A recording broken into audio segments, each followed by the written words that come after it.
C'est du 12 au 14 octobre que se tiendra à Marseille le 118e congrès des notaires de France, avec comme thématique cette année l'ingénierie notariale, anticiper, conseiller, pacifier pour une société harmonieuse. Les grands entretiens, un podcast Imo Week. Ce 118e congrès des notaires de France sera l'occasion pour les notaires de faire des propositions soumises au vote. En effet, en recherchant les principales sources de contentieux subis par leurs clients, pour les anticiper et les prévenir, depuis 2 ans, le directoire du Congrès des notaires a lancé 3 commissions afin de réaliser des travaux et donc des propositions autour de 3 thématiques: l'immobilier, le projet d'entreprise, les familles.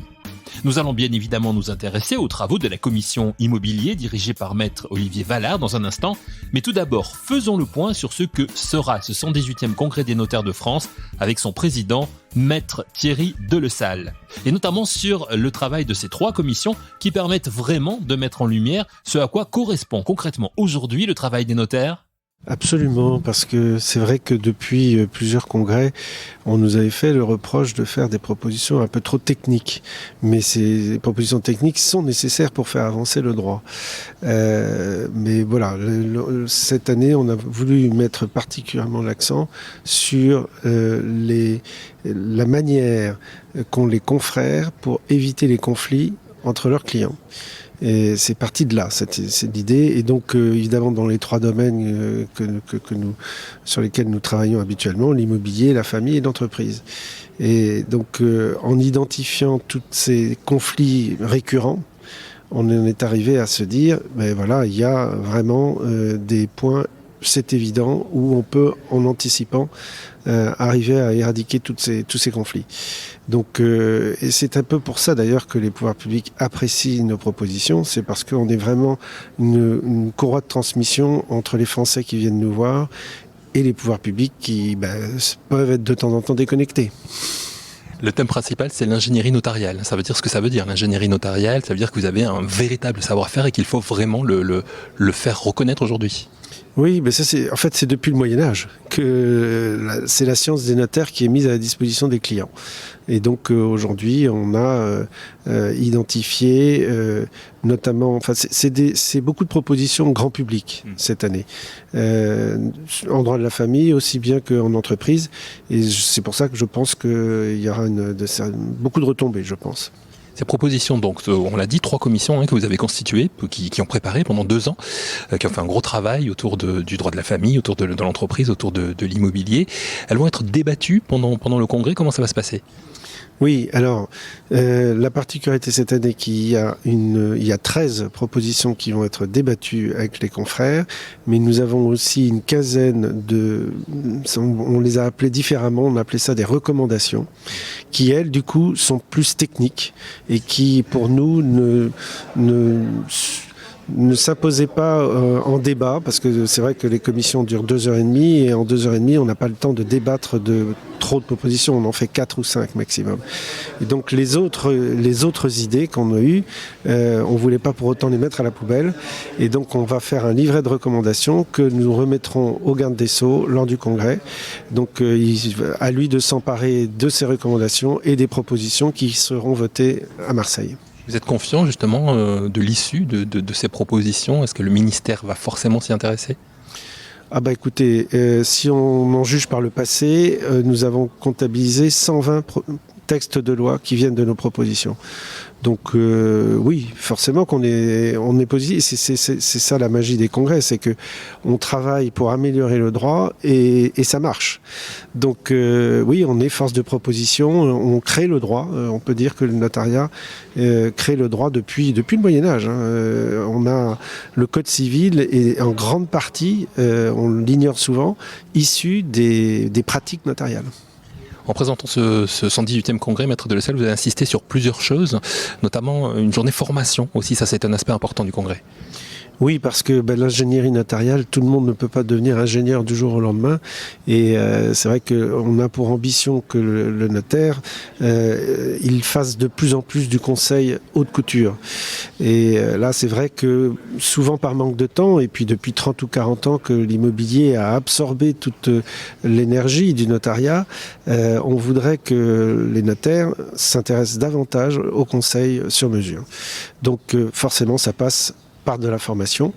Et donc on a accentué effectivement cette année, il y a 34 professeurs de droit très renommés et qui viennent nous faire des cours sur l'immobilier, la famille, l'entreprise et le family office.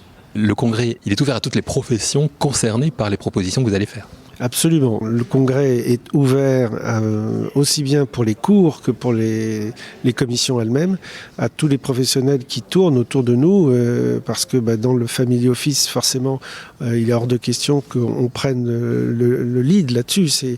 Le family office, c'est une construction qui se fait à plusieurs professionnels autour de la table, et tous les conseils du client. Donc c'est dans cet esprit-là qu'on a construit ce congrès et cette formation qui est vraiment ouverte à tous les avocats, les experts comptables, les conseillers en gestion de patrimoine. Voilà, donc qui n'hésitent pas à s'inscrire. Il est toujours le temps, il est toujours temps de le faire. C'est dans l'air du temps et c'est normal aussi, il faut le faire. Il y a un véritable engagement RSE dans le cadre de ce congrès. Oui, ça nous tient à cœur depuis de longues années. Alors, on a mis en place une démarche RSE parce que c'est vrai qu'un événement de cette taille, c'est entre 4 et 5 000 personnes, évidemment, il y a forcément des déchets.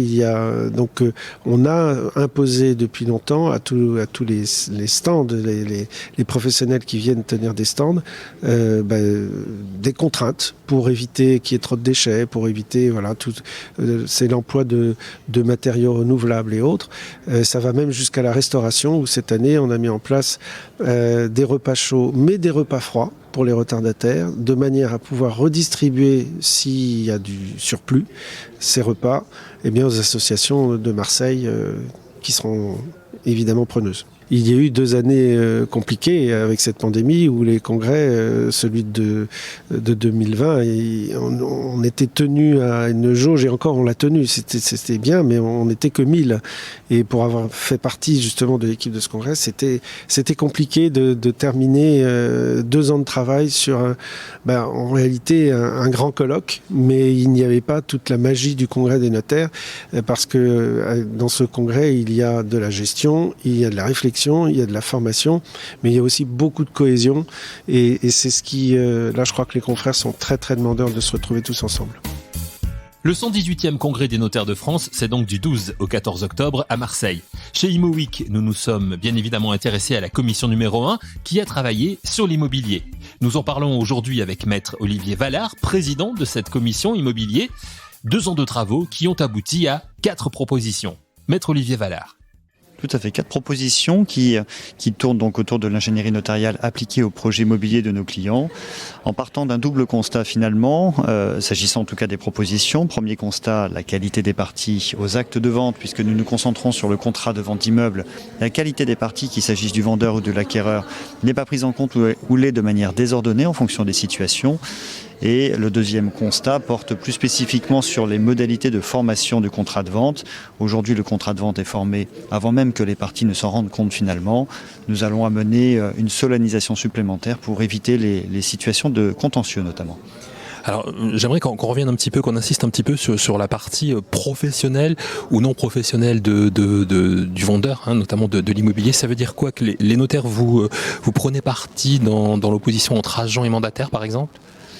Alors non, on n'est pas en tant que tel sur la notion d'agent ou de mandataire. La notion de professionnel a été proposée il y a maintenant fort longtemps par les magistrats, notamment par la Cour de cassation, pour venir considérer qu'un vendeur pouvait légitimement s'exonérer de la garantie des vices cachés lorsqu'il vend un bien, ou au contraire ne pouvait pas s'exonérer puisqu'il était présumé connaître les vices.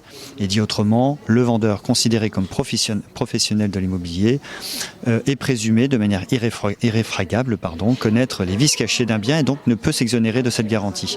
C'est sur cette notion que nous proposons d'intervenir en tant que telle, en venant qualifier, puisqu'il n'existe pas de définition légale, ça ne ressort que de la construction jurisprudentielle. Nous allons proposer de qualifier ce qu'est un professionnel de l'immobilier, donc ça sera un premier axe de proposition pour sécuriser les opérations, et ensuite également tenir compte d'une situation quotidienne dans nos offices, qui est celle de ce vendeur particulier qui réalise des travaux, le vendeur bricoleur, ou castor dans notre profession telle que nous l'appelons, en tout cas les juristes. Ce vendeur bricoleur réalise des travaux, vend ensuite la maison dans laquelle il a réalisé par exemple une véranda, sans penser que, à hauteur de cette véranda en tout cas, il ne pourra s'exonérer de la garantie des vices cachés. C'est une situation qui pose difficulté dans de nombreux dossiers. La deuxième proposition concerne donc la vente d'immeubles et la prise en compte de la qualité du vendeur. Oui, tout à fait. Alors, plus particulièrement sur un aspect qui est le droit de l'environnement, puisqu'ici, il s'agit de l'obligation spéciale d'information en matière environnementale lorsque les biens qui sont vendus ont connu une exploitation qu'on appelle installation classée pour la protection de l'environnement, soumise à enregistrement ou soumise à autorisation. Ici, la qualité du vendeur n'est pas du tout prise en compte, qu'il s'agisse d'un vendeur sachant, non sachant, qu'il s'agisse d'un vendeur exploitant, ancien exploitant, d'une manière générale, même s'il s'agit d'un particulier, de monsieur, madame, tout le monde, il sera tenu du même degré d'information au titre de cette obligation spéciale d'information en droit de l'environnement. Et donc on arrive dans des situations où un vendeur risque de subir une action en remise en état d'un bien ou risque de subir une action en résolution de la vente pour la bonne et simple raison qu'il n'a pas lui-même perçu que le bien qu'il vend a renfermé une installation très ancienne, il n'y a pas de prescription en la matière, voire même une installation clandestine. C'est une situation extrêmement dangereuse et donc nous proposons non pas de mettre à mal bien sûr la protection de l'environnement, ça n'est pas du tout l'objectif, mais nous proposons de venir tempérer l'obligation lorsque le vendeur est à la fois un particulier ou en tout cas un non professionnel tel que nous l'aurons défini, et deuxièmement le vendeur est de bonne foi et il a été diligent puisqu'il a quand même interrogé les bases de données administratives et à ces conditions et à ces conditions seulement il pourra s'exonérer de responsabilité sur cette obligation spéciale. Dans cette commission, vous vous intéressez bien sûr, donc vous faites des propositions en faveur du vendeur, mais aussi de l'acquéreur. Vous vous intéressez aussi à l'acquéreur, c'est important. Oui, alors c'est une autre curiosité de notre droit, qui d'ailleurs a été relevée il y a quelques années, mais la modification n'a pas prospéré pour diverses raisons, qui est que dans le cadre de la vente sur plan, lorsqu'une personne achète son logement par exemple sur plan, sa qualité finalement n'est pas véritablement prise en compte. Ce qui est pris en compte, c'est l'usage d'habitation, c'est la destination à l'usage d'habitation qui est le point fondamental. Et donc nous nous retrouvons dans des situations où un acquéreur qui légitimement n'a pas besoin de la protection du régime spécifique qui est mis en place, le secteur protégé, il n'a pas besoin de cette protection, il ne destine d'ailleurs pas les biens pour son occupation personnelle, mais il la destine par exemple pour une exploitation commerciale de résidence-service, de résidence gérée par exemple pour personnes âgées, avec un bail commercial consenti à un exploitant, donc il ne va pas l'occuper. Le cas échéant, cet acquéreur est même un professionnel de l'immobilier, il fait métier d'investir dans l'immobilier, mais il investit dans le résidentiel, mais pour autant il connaîtra des mesures de protection particulières issues du secteur protégé, simplement parce que le bien est à usage d'habitation. Et bien, ce que nous allons proposer, c'est de tempérer cette situation en limitant les protections issues du secteur protégé dans le secteur de la construction et des ventes sur plan, limiter donc ces protections aux vendeurs non professionnels de l'immobilier, puisque c'est lui qui, initialement en 1967, était visé par la réglementation. On vient d'entendre donc les 3 premières propositions de la commission immobilier du Congrès des notaires de France. La 4e concerne la vente immobilière consensuelle que les notaires souhaitent transformer en vente solennelle. Maître Olivier Vallard, président de la commission immobilier, nous explique de quoi il est question. Oui, alors c'est clairement ici la proposition qui peut être la plus sensible, la plus politique aussi. Elle est à la fois extrêmement juridique, elle est basée sur des fondements et une discussion très très juridique et très profonde, mais en même temps c'est un sujet profondément politique, donc on s'en rend bien compte. Alors quel est le sujet ici ? Tout d'abord, il est très simple pour le constat. Il y a un décalage complet entre la conception l'image que nous pouvons nous faire de la vente portant sur un bien immobilier, notamment nos concitoyens pensent que la vente n'existent qu'à partir du moment où ils sont passés en agence, où ils sont passés surtout chez le notaire. Mais il n'en est rien. Il n'en est rien puisque la vente d'immeubles, comme tout contrat en droit français, répond à un principe qui ça s'appelle le consensualisme et qui fait que, indépendamment de toute formalisation, d'ailleurs qu'il y ait un acte ou qu'il n'y ait pas d'acte, dès lors que les parties, ici le vendeur et l'acquéreur, sont d'accord sur la chose et sur le prix, c'est-à-dire que le bien est défini et le prix est également bien défini, la vente est formée et elle est formée automatiquement. Et elle justifierait des procédures d'exécution forcée si l'une des deux parties, par exemple, réfléchissant un peu plus à l'opération, se rendant compte qu'elle doit transmettre telle ou telle information, finalement elle a un impact fiscal qu'elle n'avait pas anticipé et que seul son notaire lui expliquera un peu plus tard, ou d'autres raisons encore, puisque nous avons de multiples illustrations, il est trop tard puisque le contrat de vente est formé et justifiera une procédure d'exécution forcée qui permettra même de bloquer le bien pendant des années auprès des tribunaux. C'est une situation qui est un non-sens complet, qui est en décalage avec l'appréciation que nos concitoyens peuvent avoir de la vente d'immeubles. Ajoutons à cela des incohérences complètes avec de nombreux textes qui sont venus ajouter des formalismes de protection du consommateur immobilier. Nous pensons au diagnostic, nous pensons au délai de rétractation ou même à l'obligation spéciale d'information dont j'en parlais tout à l'heure. Tous ces textes finalement renvoient à un minimum de formalisme contraire au consensualisme. Et donc ce que nous allons proposer, c'est d'être cohérents et de prévoir que la vente portant sur un immeuble, et uniquement portant sur un immeuble, ne pourra être valablement constatée et réalisée qu'à partir du moment où un acte est reçu par le notaire, en tout cas un acte authentique est reçu, ce qui veut dire que toutes les opérations antérieures renvoient à des pourparlers ou des discussions entre les parties, mais en aucun cas à un acte de vente.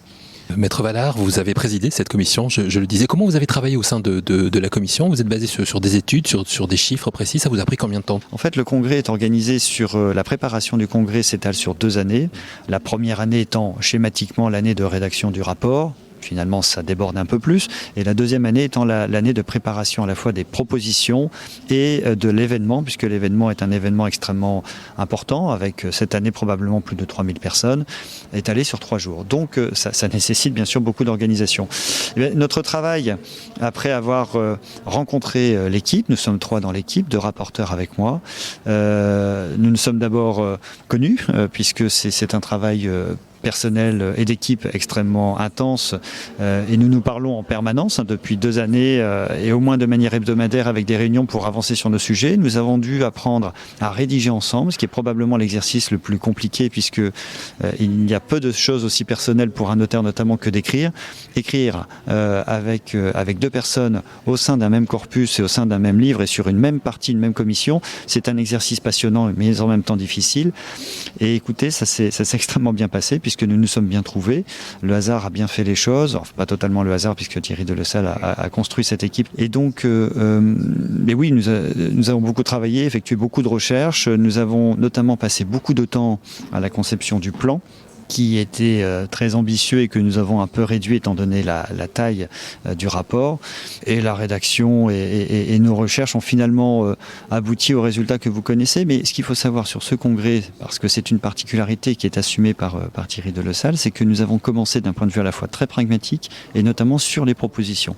Donc le rapport, lorsque nous avons commencé à l'écrire, comprenait déjà en son sein finalement, et en tout cas dans le projet, comprenait déjà l'essentiel des propositions que nous retrouvons aujourd'hui, et c'est valable pour l'immobilier, mais c'est également valable pour le droit des sociétés, pour le droit de la famille. Nous avions déjà au moins 1 ou 2 propositions phares par matière, et finalement le plan du rapport s'est construit, a été conçu en tenant compte de cette colonne vertébrale. Pour terminer, quand on fait des propositions comme celles que vous faites au sein de cette commission, on a envie que les choses aboutissent. C'est ce que vous attendez de ce 118e congrès? C'est clairement ce que nous attendons et alors je peux même vous livrer que nous y travaillons déjà assez fortement. Pour prendre l'exemple de l'immobilier, qui est bien sûr la partie du congrès que je connais le mieux, nous avons 2 propositions, la première et la 4e, donc celle qui se rapporte aux vendeurs professionnels et celle qui se rapporte bien sûr à la vente solennelle, qui s'inscrit dans un contexte très particulier, et c'est le hasard vraiment du calendrier, qui est la réforme envisagée du droit des contrats spéciaux. Il y a une commission qui est présidée par le professeur Philippe Stoffelmunk qui a travaillé en parallèle de nos travaux du congrès, et vraiment, je dis en parallèle puisque nous n'avons pas travaillé ensemble, nous nous sommes rencontrés alors que ces recherches et travaux étaient terminés, il allait les publier et nous-mêmes avions fini la rédaction du rapport et avions préparé l'essentiel de nos propositions. Donc nous nous sommes rencontrés au printemps à plusieurs reprises depuis lors. Et il est certain que si nos propositions devaient obtenir un vote favorable de nos confrères réunis en congrès dans 3 semaines, nous pousserons l'exercice jusqu'à proposer ces 2 propositions, en tout cas dans le cadre de l'enquête publique ou la consultation publique qui a été faite et qui est ouverte jusqu'au mi-novembre, je crois. Et nous essaierons de poursuivre l'aventure pour transformer l'essai au moins sur ces 2 propositions. Rendez-vous à Marseille du 12 au 14 octobre pour le 118e congrès des notaires de France. Pour avoir plus d'informations sur les propositions des commissions qui ont travaillé 2 ans durant sur les sujets droit de l'immobilier, droit des entreprises et droit des familles, vous pouvez vous connecter sur le site congrèsdesnotaires.fr. Merci à maître Thierry Delesalle et maître Olivier Vallard. Merci à vous d'avoir écouté cette émission et rendez-vous la semaine prochaine pour un nouvel épisode de Les grands entretiens, un podcast Imo Week.